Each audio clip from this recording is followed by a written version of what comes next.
अजाने कौन होगा दरवाजे पर, कोई मनचाहा मेहमान, कोई रास्ता भूला मुसाफिर, कोई पड़ोसी। मगर ये एक बिल्कुल मुख्तलिफ दस्तक की कहानी है। ये सिर्फ दस्तक नहीं होती बल्कि मौत के फरिश्ते की आहट होती है। कैसी हो सकती है मौत के फरिश्ते की आहट? उफ, डरावनी, भयानक, इंतहाई जानलेवा। इस सरसब्ज हुसैन गांव के लोग हमेशा से ही अपने रूटीन के बड़े पाबंद हैं। रात को अंधेरा होते ही गहरी नींद सो जाते हैं और सुबह सूरज की पहली किरण के साथ बेदार हो जाते हैं। सारा दिन खेतों और बागात में सख्त मेहनत करने की वजह से नींद भी बड़ी गहरी और मीठी आती है।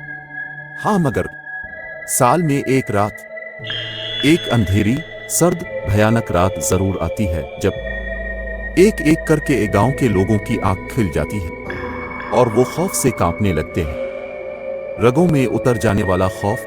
पिछले 25 सालों से हर साल ये रात एक मर्तबा जरूर आती है।